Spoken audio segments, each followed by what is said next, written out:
गट आपका पेट ऐसे acids produce नहीं कर रहा जो आपके खाने को तोड़ पाता है, और इसकी वजह से इतनी बैड बैक्टीरिया प्रोड्यूस होती है, और जब वो मज़े कर रही होती है तो वो गैस प्रोड्यूस करती है। गट बैक्टीरिया को फ्लरिश करेगी, और तरह तरीके के आप वेजिटेबल्स खाइए, क्योंकि अलग अलग बैक्टीरिया होते हैं, उनको अलग अलग खाने की ज़रूरत पड़ती है।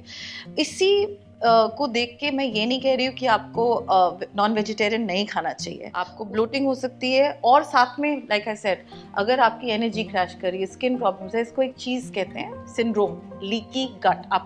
आपकी जो गट है वो लीक कर रही है, और टॉक्सिन्स आपके ब्लड में आपके इम्यून सिस्टम को तंग कर रहा है बेसिकली।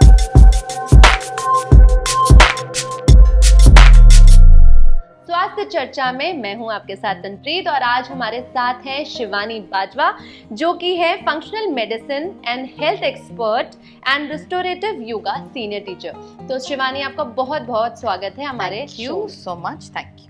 तो हमने तो आपसे ये रैपिड फायर किया था, एकदम छोटे छोटे क्वेश्चन किए थे, लेकिन आज जो हम बात करने वाले हैं ये गट हेल्थ पर हम बात करेंगे। और आज हम देखते हैं कि लोगों का जो गट है वही सबसे ज्यादा वीक है, जिससे इमोशनल और मेंटल हेल्थ इफेक्ट करती है।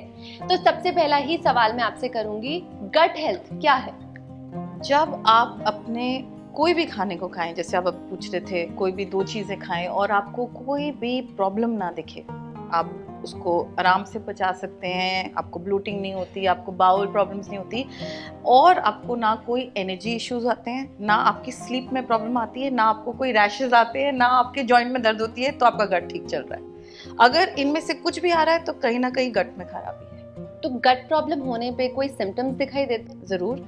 लाइक आई सेड, आपको डायरिया हो सकता है, आपको कॉन्स्टिपेशन भी हो सकता है, आपको दोनों हो सकते हैं, आपको ब्लोटिंग हो सकती है, और साथ में लाइक आई सेड, अगर आपकी एनर्जी क्रैश कर रही है, स्किन प्रॉब्लम्स है, इसको एक चीज़ कहते हैं सिंड्रोम, लीकी गट। आपकी जो गट है वो लीक कर रही है, और टॉक्सिन्स आपके ब्लड में आपके इम्यून सिस्टम को तंग कर रहा है बेसिकली। तो डेफिनेटली ऐसी चीज़ें होती हैं जिसमें फंगल इन्फेक्शंस देखे जाते हैं। तो all this is basically gut health को कैसे हम डीपली देखें, बहुत तरीके हैं।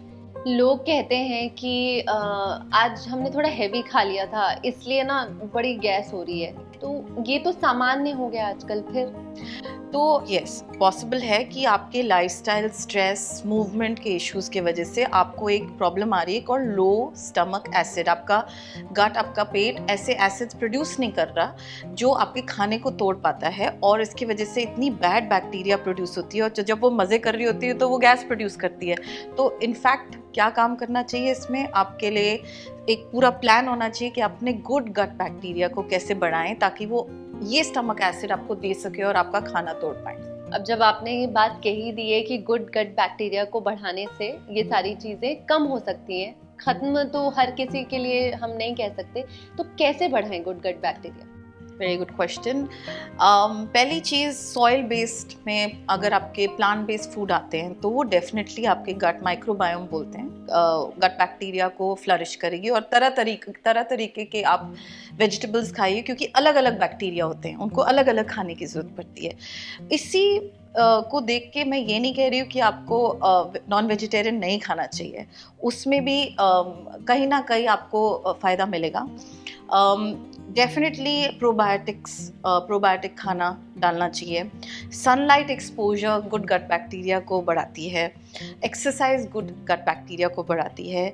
अगर आप कोई योगा आसन करेंगे तो क्या कम होएगा? स्ट्रेस, कॉर्टिसोल जब कम रहता है तो good gut bacteria automatically flourish करती है। और ऐसे बहुत तरीके हैं, जब हम एक प्लान बनाते हैं तो डाइवर्सिटी अगर आपको बढ़ानी है बैक्टीरिया के लिए, तो ये पूरा प्लान होना चाहिए। सिर्फ खाने से गुड बैक्टीरिया अपने आप नहीं प्रोड्यूस होगी, you will have to have a holistic plan for it.